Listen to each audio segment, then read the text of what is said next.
रंज राहत फजा नहीं होता, आसर उसको जरा नहीं होता, रंज राहत फजा नहीं.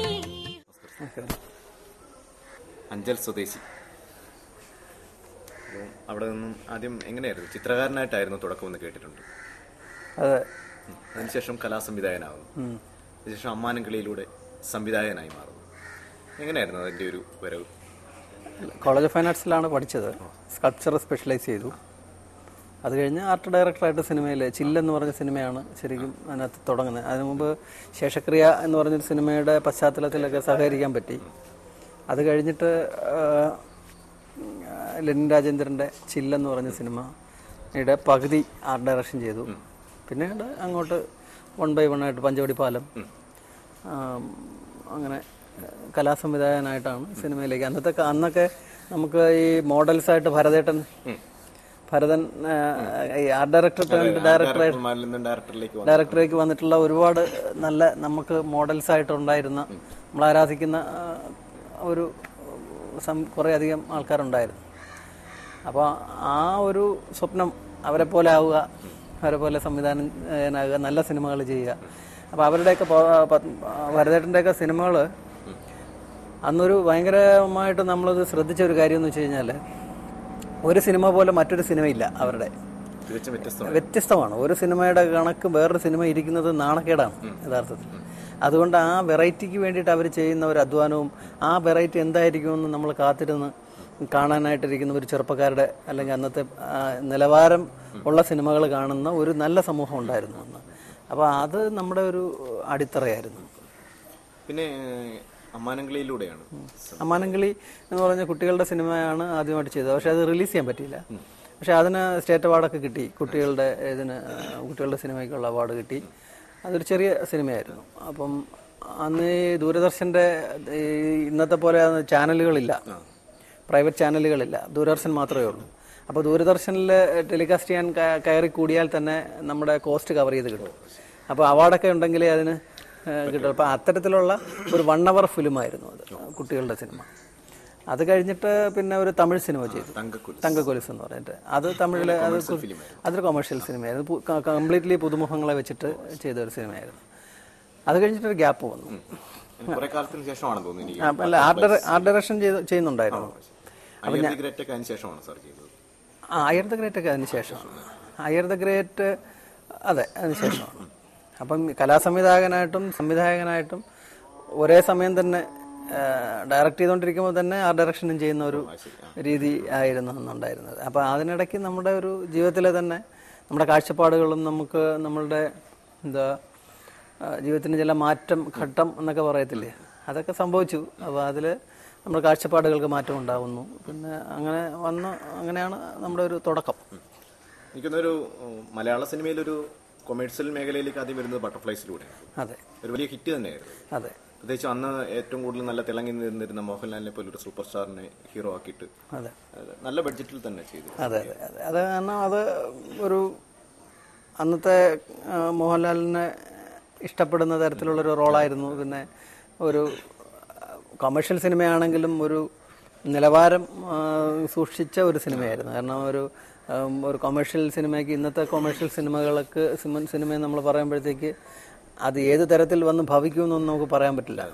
ഏത് തരം, കാരണം നമുക്കൊരു പക്ഷേ കുടുംബത്തോട് പോയിരുന്ന് കാണാനൊന്നും പറ്റുന്നു വരില്ല. കാരണം ഒരു ഡബിൾ മീനിങ്, വില കുറഞ്ഞ തമാശകളും കാര്യങ്ങളൊക്കെ കുത്തിത്തിരികുന്ന ഒരു പ്രവണത ഇന്നുണ്ട്. പക്ഷെ അന്ന് അങ്ങനെ ആയിരുന്നില്ല. അന്ന് നല്ല സിനിമയ്ക്ക് അത് അങ്ങനെ ചെയ്യാമായിരുന്ന ഒരു സിനിമ, അതൊരു ഭാഗ്യമായിരുന്നു ബട്ടർഫ്ലൈസ്. അതിനുശേഷം കാശ്മീരും അതിന്റെ തൊട്ടടുത്ത സിനിമ അടുത്ത വർഷം തന്നെ ചെയ്ത സിനിമയാണ്. അപ്പൊ ഇങ്ങനെ ഈ കൊമേഴ്സ്യലായിട്ട് 2 ഹിറ്റുകൾ നൽകി നിൽക്കുന്ന ആ ഒരു സമയത്തിന് ശേഷമാണ് സാർ അത് ഗുരു എന്ന് പറയുന്ന വളരെ കലാമൂല്യമുള്ള ഒരു, അല്ലെങ്കിൽ ഒരു പക്ഷേ കൊമേഴ്സ്യൽ മേഖലയിൽ സാധാരണ നിൽക്കുന്ന ലെവലിൽ നിന്നും വലിയൊരു മാറ്റം തന്നെയായിരുന്നു ഗുരു. അല്ല, അതിനകത്ത് അത് പറഞ്ഞു വരുമ്പോൾ അതിന് വേറൊരു കാര്യം കൂടെ ഉണ്ട്. കാരണം വെച്ച് കഴിഞ്ഞാൽ ബട്ടർഫ്ലൈസും കാശ്മീരും കഴിഞ്ഞ് നിൽക്കുന്ന സമയത്ത് ഒരു സക്സസ്ഫുൾ കൊമേഴ്ഷ്യൽ ഡയറക്ടർ ചെയ്യാത്ത ഒരു കാര്യം ഞാനത് ചെയ്തത്. പലരും അറിഞ്ഞിട്ടില്ല, അല്ലെങ്കിൽ ശ്രദ്ധിച്ചിട്ടില്ല. അന്ന് ഈ പറഞ്ഞ പോലെ ദൂരദർശൻ മാത്രം ഉണ്ടായിരുന്ന സമയത്ത് അപ്പൂപ്പൻ താടി എന്ന് പറഞ്ഞൊരു 13 എപ്പിസോഡ് ഈ 2 സിനിമകൾക്ക് ശേഷമാണ് ഞാൻ ചെയ്യുന്നത്, സീരിയൽ ചെയ്തത്. അപ്പം മറ്റു സിനിമ നിർത്തിവെച്ചിട്ടാണ് ഞാൻ ചെയ്തത്. സിനിമ ചെയ്യാതെ അല്ലെങ്കിൽ സിനിമയ്ക്കൊപ്പം ജനങ്ങളിലേക്ക് കമ്മ്യൂണിക്കേറ്റ് ചെയ്യാൻ പറ്റുന്ന ഒരു മീഡിയം എന്നുള്ള നിലയ്ക്ക് ഞാൻ ടെലിവിഷനെ ഉപയോഗിച്ചു അന്നത്തെ കാലത്ത്. ഇന്നിപ്പോൾ ടെലിവിഷനിലേക്ക് പോയി കഴിഞ്ഞാൽ പിന്നെ സിനിമയിൽ നിന്ന് തിരിച്ചു വരാനോ അല്ല സിനിമയും സീരിയലും രണ്ടായിട്ട് കാണുന്ന ഒരു കാലഘട്ടമാണ് ഇന്ന്. പറഞ്ഞു കഴിഞ്ഞാൽ സീരിയൽ മേഖലയിൽ ഉള്ള ഒരാൾ സിനിമയിലേക്ക് വന്നു കഴിഞ്ഞാൽ പിന്നെ ഒരു കാരണവശാലും സീരിയൽ മേഖലയിൽ തിരിച്ചു പോകത്തില്ല. അപ്പോൾ അങ്ങനെയൊക്കെയുള്ള ഒരു കാലഘട്ടത്തിലാണ് 2 സിനിമ ഹിറ്റായി നിന്ന സമയത്ത് ഞാൻ ടെലിഫിലിം ആ സീരിയലല്ല ആ കുട്ടികളുടെ സീരിയൽ 13 എപ്പിസോഡേ അന്ന് വലിയ എപ്പിസോഡായിട്ട് തരുള്ളൂ. അന്നത്തെ എപ്പിസോഡുകൾ 13 എണ്ണമാണ്. അപ്പോൾ ആ 13 എപ്പിസോഡിൽ അത് ഹിറ്റായിരുന്നു കുട്ടികളുടെ സിനിമ അപ്പൂപ്പൻ താടി എന്ന് പറയും. അതിനുശേഷമാണ് ഞാൻ ഗുരു എന്ന് പറഞ്ഞ സിനിമ ചെയ്തത്. ഈ ഗുരു ചെയ്യുന്നതിന്റെ ഒരു പ്രചോദനം ഉണ്ടായിരുന്നു. ഒരു കൊമേഴ്ഷ്യൽ ഹിറ്റായിട്ട് നിന്നൊരു ഡയറക്ടർ പെട്ടെന്ന് അതിൽ നിന്നും വളരെ വ്യത്യസ്തമായ ഒരു മേഖലയിലേക്ക്, അതായത് വളരെ വലിയൊരു മെസ്സേജ് നൽകുന്ന ഒരു സിനിമയിലേക്ക് ഉള്ള ഒരു മാറ്റമായിരുന്നു. സാധാരണപ്പെട്ട നിലയിൽ ഒരു കൊമേഴ്ഷ്യൽ ഹിറ്റായി നിൽക്കുന്ന ഡയറക്ടർ അത്തരം ചിത്രങ്ങൾ ചെയ്ത് മുൻപോട്ട് പോകാൻ ശ്രമിച്ചിട്ടുണ്ടെങ്കിൽ സാർ അതിന്റെ ഒരു പക്ഷേ പറഞ്ഞു കഴിഞ്ഞാൽ ഒരു ഒഴുക്കിനെതിരെ തന്നെ നടന്ന ഒരു സംഭവം. അത് ഞാൻ പറഞ്ഞല്ലോ. അതിപ്പം ഇപ്പോൾ ഒരു സിനിമ സംവിധാനം ചെയ്യുന്നല്ല, സിനിമ സംവിധായകനാകുന്നു എന്ന് പറയുമ്പോൾ നമുക്ക് എന്തെങ്കിലും സൊസൈറ്റിയോട് കമ്മ്യൂണിക്കേറ്റ് ചെയ്യാനുണ്ട് എന്നുള്ളതാണ് അതാണ് ഒരു തരത്തിലല്ല എല്ലാ സംവിധായകരും അവരവരെ കൂടെയാണ് അങ്ങോട്ട് മറ്റുള്ളവരിലേക്ക് എക്സ്പ്രസ് ചെയ്യുന്നത്. അവർക്ക് പറയാനുള്ളതോ അല്ലെങ്കിൽ അവരവരുടേതായിട്ടുള്ള കാര്യങ്ങൾ ഷെയർ ചെയ്യുന്നുണ്ട്. അപ്പം അങ്ങനെ വന്നപ്പോൾ ഞാൻ പറഞ്ഞല്ലോ, വ്യക്തിപരമായിട്ട് നമ്മുടെ ഒരു ജീവിതത്തിൽ ഞാൻ ശാന്തിഗിരി ആശ്രമവുമായിട്ട് കരുണാകര ഗുരുവുമായിട്ട് ഞാൻ കണ്ടുമുട്ടുന്ന അതിനുശേഷം ഉണ്ടായ ചില മാറ്റങ്ങളാണ് ഗുരുവിന്റെ സിനിമ അടുത്തെത്തിയതിനു ശേഷമാണ് ഇങ്ങനെ ഒരു കാഴ്ചപ്പാടിന് വലിയൊരു മാറ്റം. അങ്ങനെ പറയാൻ പറ്റത്തില്ല. കാരണം ഞാൻ ബട്ടർഫ്ലൈസും കാശ്മീരവും എന്നെ കൊണ്ട് ചെയ്യിച്ചതും ഗുരു തന്നെയാണ്. കാരണം ഞാൻ കാശ്മീരം ബട്ടർഫ്ലൈസ് ചെയ്യുന്നതിന് മുമ്പ് തന്നെ ഞാൻ ആശ്രമത്തിലെത്തി. അപ്പോൾ ആശ്രമത്തിലെത്തുന്ന സമയത്ത് അന്ന് എന്നോട് ഗുരു പറഞ്ഞത്, പിന്നെ കലാസംവിധാനം ചെയ്താൽ അത് കുറച്ചും കൂടെ എനിക്കുള്ള വാസന എന്ന് പറഞ്ഞത് ആർട്ടായതുകൊണ്ട് കലാസംവിധായകനായാൽ കുറച്ചുകൂടെ നല്ലതാണെന്ന് പറഞ്ഞിട്ടാണ് ഞാൻ ഗന്ധർവൻ ചെയ്യുന്നത്. ഞാൻ ഗന്ധർവൻ. അപ്പം ഞാൻ ഗന്ധർവന് സ്റ്റേറ്റ് അവാർഡ് കിട്ടി. ആ സ്റ്റേറ്റ് അവാർഡും കൊണ്ട് ഞാൻ ഗുരുവിൻ്റെ അടുത്ത് ചെല്ലുമ്പോൾ ഗുരു പറഞ്ഞു, ഇനി ഒരു സിനിമ സംവിധാനം ചെയ്തോളാൻ പറഞ്ഞു.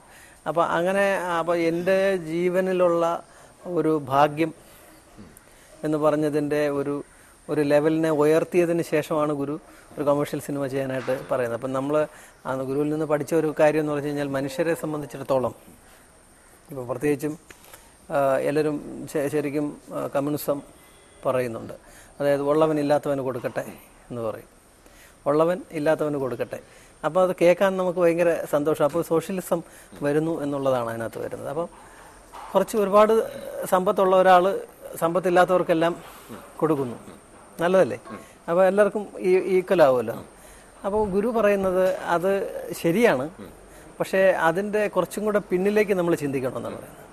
ഗുരുവിൻ്റെ കാഴ്ചപ്പാടിൽ ഗുരു എപ്പോഴും പറയുന്നത് ഭാഗ്യമുള്ളവനും ഭാഗ്യമില്ലാത്തവനും എന്നാണ്. ഭാഗ്യമുള്ളവനും ഭാഗ്യമില്ലാത്തവനും, ഉള്ളവനും ഇല്ലാത്തവനും എന്നുള്ളതിന് പറയാം ഭാഗ്യമുള്ളവനും ഭാഗ്യമില്ലാത്തവനും എന്നാണ് ഗുരു പറയുന്നത്. അപ്പോൾ ഈ ഭാഗ്യമുള്ളവൻ്റെ കയ്യിൽ ധനം വരും, ഭാഗ്യമില്ലാത്തവനിലേക്ക് നമ്മളത് കൊടുക്കുമ്പോൾ അത് നിലനിൽക്കണമെന്നില്ല. അതുകൊണ്ടാണ് നമുക്ക് തന്നെ ഉണ്ട് ഈ ലക്ഷം വീടുകളൊക്കെ ചെയ്ത് കഴിഞ്ഞിട്ട്, ഈ ലക്ഷം വീടുകളൊക്കെ പാവപ്പെട്ടവർക്ക് എന്ന് പറഞ്ഞ് ഗവൺമെന്റ് ചെയ്ത് കൊടുത്തതിന് ശേഷം ഈ ലക്ഷം വീട്ടിൽ ഇവർ താമസിക്കത്തില്ല. ഒരു 50% ആളുകൾ ഇത് വാടകയ്ക്ക് കൊടുത്തിട്ട് ഇവർ വീണ്ടും അവരുടേതായിട്ടുള്ള അവരുടെ രീതിയിലേക്ക് പോവാണ്. അപ്പൊ അത് ഭാഗ്യത്തിൻ്റെതായിട്ടുള്ള ഒരു കുറവാണത്. അപ്പൊ ഈ ഭാഗ്യം ഉണ്ടാക്കിയെടുക്കുന്നതാണ് അടിസ്ഥാനപരമായിട്ട് ചെയ്യേണ്ട കാര്യം എന്ന് പറയുന്നത്. അപ്പൊ ഞാൻ ഗുരുവിൻ്റെ അടുത്ത് എത്തുന്നതിന് മുമ്പ് എൻ്റെ 2 സിനിമകൾ ഓടാതിരിക്കുന്ന സമയമാണ്. അപ്പോൾ എനിക്ക് സിനിമകൾ ഓടാനുള്ള ഭാഗ്യമില്ല. അപ്പോൾ ഗുരുവിൻ്റെ അടുത്ത് ചെന്നതിന് ശേഷം ഗുരു അത് മനസ്സിലാക്കിയിട്ട് ഗുരുവിൻ്റെതായിട്ടുള്ള ചില കാര്യങ്ങൾ ഗുരു പറഞ്ഞ വഴിയിലൂടെ സഞ്ചരിച്ചപ്പോൾ എനിക്ക് ഗുരുവിനെ അനുസരിച്ചതിലൂടെ എനിക്ക് കുറച്ച് ഭാഗ്യമുണ്ടായി. ആ ഭാഗ്യം വന്നു എന്ന് പറഞ്ഞ സമയത്താണ് ബട്ടർഫ്ലൈസ് ചെയ്യാൻ പറ്റുന്നത്. അപ്പോൾ അതെനിക്ക് വലിയൊരു അനുഭവമായിരുന്നു. കാരണം ആ ഭാഗ്യം എങ്ങനെ നമ്മൾ നേടിയെടുക്കാം എന്നുള്ള ഒരു വശം അത് ഗുരു എനിക്ക് പറഞ്ഞു തന്നിരുന്നു. അപ്പോൾ അത് മനസ്സിലാക്കിയതിന് ശേഷമാണ് ഞാൻ വിചാരിച്ചത് ഈ കൊമേഴ്ഷ്യൽ സിനിമ എന്ന് പറയുന്നതിലൂടെ നമ്മൾ ചെയ്യുന്നൊരു കർമ്മമുണ്ട്. ഈ കർമ്മം കണ്ട് ചിരിച്ച് അറിഞ്ഞങ്ങ് കളയുന്നതിനോടൊപ്പം അവരുടെ ജീവിതത്തിലേക്ക് എന്തെങ്കിലും കൂടെ എടുക്കാനുള്ള ഒരു മെസ്സേജ്. അത് എല്ലാവരും എടുക്കണമെന്നൊന്നുമില്ല. 1000 പേര് അതെ 1000 പേരൊരു സിനിമ കാണുമ്പോഴത്തേക്ക് അതിൽ നിന്നൊരു 5 പേര് ആ സിനിമയിലെ സന്ദേശം നല്ലതാണെങ്കിൽ അതിനെ സ്വീകരിച്ച് അയാളുടെ ജീവിതത്തിൽ ഒരു മാറ്റം ഉണ്ടാക്കിയാൽ അതാണ് ഏറ്റവും വലിയ ഒരു സംവിധായകനെ സംബന്ധിച്ചിടത്തോളം ഒരു വലിയ കാര്യം എന്ന് പറയുന്നത്. അപ്പോൾ ഗുരു സിനിമ കണ്ടതിന് ശേഷം എത്രയോ പേര് ഇപ്പോഴും എന്നെ വിളിക്കാറുണ്ട്. എത്രയോ പേര് ആശ്രമത്തിൽ അന്തേവാസികളായി. കാരണം അത്തരത്തിലൊന്ന് തേടി നടന്ന ഒരു ജനതയുണ്ട് ഇവിടെ. അതായത് ഈ മതങ്ങൾക്കപ്പുറത്ത് അല്ലെങ്കിൽ വർഗങ്ങൾക്ക് അതീതമായിട്ട് ഒരു നമ്മൾ ഓക്സിജൻ ശ്വസിക്കുന്ന പോലെ അല്ലെങ്കിൽ വെള്ളം കുടിക്കുന്ന പോലെയൊക്കെ ഉള്ള ഒരു ആത്മീയതയെക്കുറിച്ച് സംസാരിച്ച് അതിനെ ഒരു ഏകമായ ഒരു വർഷിപ്പിലേക്കൊക്കെ കൊണ്ടുവരുന്ന ഒരു വഴിയാണല്ലോ ഗുരുവിൻ്റെ. അപ്പോൾ അത് ജീവിതത്തിൽ പകർത്തിയ കുറേ ആളുകളുണ്ട്. അപ്പോൾ അങ്ങനെ ചെയ്യാൻ പറ്റുമെന്ന് ഗുരു എന്നോട് പറഞ്ഞതിന് ശേഷമാണ് ഗുരു എന്ന് പറഞ്ഞ സിനിമയിലേക്ക് ഞാൻ ചിന്തിച്ചത് തന്നെ. അതാണ് ഞാൻ പറയുന്നത്, നമുക്ക് പറയാനുള്ള കാര്യങ്ങൾ സിനിമയിലൂടെ പറയാൻ കഴിയും. അതാണ്. അപ്പം ആത്യന്തികമായി ഒരു നല്ല മെസ്സേജ് നൽകുക എന്നുള്ളതായിരുന്നു ഗുരു എന്ന് പറയുന്ന സിനിമ. അതെ അതെ അതെ. അതിൻ്റെ ഏറ്റവും വലിയ തെളിവെന്ന് വെച്ച് കഴിഞ്ഞാൽ ഇപ്പോൾ എത്ര വർഷമായി കാണും, 1990-ലാണ് സിനിമ അല്ലേ? അല്ലല്ല 96-ലാണ് സിനിമ ചെയ്യുന്നത്. 96 കഴിഞ്ഞപ്പോൾ എത്ര വർഷമായി? ഇപ്പോഴും മലയാള സിനിമയിൽ ഒരു ഗുരു എന്ന് പറഞ്ഞ ഒരു സിനിമ ഉണ്ടായിട്ടുണ്ട്. അത് എന്നും അതങ്ങനെ തന്നെ നിൽക്കുന്നു എന്ന് പറയുന്നത് തന്നെ അതിൻ്റെ ഒരു ഔട്ട്സ്റ്റാൻഡിങ് സ്വഭാവമാണത്. അപ്പോൾ അതാ ഞാൻ പറഞ്ഞത്. അതിപ്പം ഇപ്പം കണ്ടാലും അതിൽ നിന്ന് എന്തെങ്കിലുമൊക്കെ ഒരു പുതിയൊരാൾക്ക് അതിൽ നിന്ന് എടുക്കാനുണ്ടാവും. അപ്പോൾ അത്തരത്തിലുള്ള സിനിമകളും ചെയ്യാം. അത് ഒന്ന് പരീക്ഷിച്ചതാണ് ഗുരു. ഒരുപക്ഷെ സിനിമാ ജീവിതത്തിൽ മാത്രമല്ല, സാറിൻ്റെ ജീവിത വീക്ഷണങ്ങളിൽ പോലും ഒരു വലിയ മാറ്റം ഗുരുവിൻ്റെ അടുത്ത് എത്തിയതിനു ശേഷമാണ് ഉണ്ടായത്. സാർ എന്തായിരുന്നു ഈ കരുണാകര ഗുരു സാറിൻ്റെ ജീവിതത്തിൽ നൽകിയ ഒരു വലിയ പ്രചോദനം, അല്ലെന്നുണ്ടെങ്കിൽ ഒരു മാറ്റം? എങ്ങനെയായിരുന്നു സാറിനത് ഫീൽ ചെയ്യുന്നത്? ഗുരുവിൻ്റെ ആശയം, അതായത് ഗുരു ഒരു സമൂഹത്തിന് കൊടുക്കുന്ന സന്ദേശം, ഇപ്പോഴും കൊടുത്തുകൊണ്ടിരിക്കുന്ന സന്ദേശം എന്ന് പറയുന്നത്, നമ്മൾ ഈ ഭൗതികതയും ആത്മീയതയും ഒരേപോലെ ചേർത്ത് പോകാത്തവരാണ് നമ്മൾ. അതായത് ആത്മീയതയ്ക്ക് നമുക്കൊരു റിട്ടയർമെൻറ്റ് ലൈഫിലാണ് ആത്മീയത നമ്മൾ ജനറലി ചെയ്യുന്നത്. ഇനിയിപ്പോൾ എന്തോ വേണം, ഇനിയിപ്പോൾ കുറച്ച് സന്യസിക്കാം എന്നുള്ള ജീവിച്ച് ബാക്കി കാലമാണെന്ന് പറയും. അപ്പോൾ ഗുരു അതിനെ നേരെ വിപരീതമായിട്ടാണ് ഗുരു പറയുന്നത്. ഗുരു പറയുന്ന ഒരു കൊച്ചു കുട്ടിയായിരിക്കുമ്പോൾ തന്നെ അവനിൽ ആത്മീയത വേണം. അങ്ങനെ ആ ആത്മീയതയെക്കുറിച്ച് അവന് അറിവുണ്ടാക്കി അവനെ വളർത്തിയെടുത്ത് കൊണ്ടുവരുമ്പോൾ അവൻ്റെ നല്ല പൗരനായി മാറും. ആ പൗരനിൽ നിന്ന് മാത്രമേ നമുക്ക് സൊസൈറ്റിക്ക് വേണ്ടുന്ന കോൺട്രിബ്യൂഷൻ കിട്ടുള്ളൂ.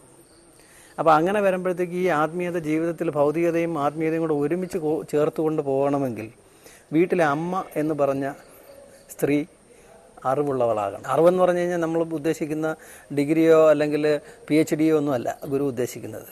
ഒരു അമ്മയുടെ അറിവെന്ന് പറയുന്നത് അത് ഒരു പ്രകൃതിയുടെ അറിവാണത്. ഈ അറിവ് കാലങ്ങളായിട്ട് നമ്മുടെ സ്ത്രീകളിൽ നിന്ന് അല്ലെങ്കിൽ സ്ത്രീകൾക്ക് അത് കിട്ടുന്നില്ല. അവർക്ക് കിട്ടേണ്ടതായിട്ടുള്ള ഒരു അറിവുണ്ട്. അപ്പോൾ ആ അറിവെന്ന് പറയുന്നത് കിട്ടുന്ന ഒരു അമ്മയിലൂടെ ഉണ്ടാകുന്ന ഒരു തലമുറ, ഒരു വീട് നന്നായി കഴിഞ്ഞാൽ, ഒരു സ്ത്രീ നന്നായി കഴിഞ്ഞാൽ ആ ഒരു വീട് നന്നാവും. അപ്പോൾ അതായത് ഒരു സ്ത്രീയെങ്കിലും വിവേകത്തിലേക്ക് നയിച്ചാൽ ആ ഒരു വീട് നന്നാവുമെന്നും അത് പതുക്കെ അത് ലോകം മുഴുവൻ സ്പ്രെഡ് ചെയ്യുമെന്ന് പറയുന്ന ഒരു മെസ്സേജാണ് ഗുരുവിനുള്ളത്. അതിനകത്ത് ഗുരുവിന് ജാതിയോ മതമോ ഒന്നും ഗുരുവിന് വിഷയമല്ല. കാരണം ജാതിയും മതവും ഒക്കെ ഗുരു പറയുന്നത് നമ്മളുണ്ടാക്കിയതാണ്. അടിസ്ഥാനപരമായിട്ട് ഈ പറഞ്ഞിരിക്കുന്ന ഈ ഒരു മനുഷ്യ നന്മ എന്ന് പറയുന്ന, അല്ലെങ്കിൽ മാനവരാശിയുടെ നന്മ എന്ന് പറയുന്നത് ജനറലായിട്ട് ഉദ്ദേശിച്ചെടുക്കുന്ന ഒരു ഗുരുവാണ് എന്നുള്ളതാണ് എന്നെ ഗുരുവിലേക്ക് അടുപ്പിച്ച ആദ്യത്തെ ഘടകം എന്ന് പറയുന്നത്. അപ്പോൾ പിന്നെ എന്ന് വെച്ച് കഴിഞ്ഞാൽ നമ്മൾ ഒരു വ്യക്തിയെ അവൻ്റെ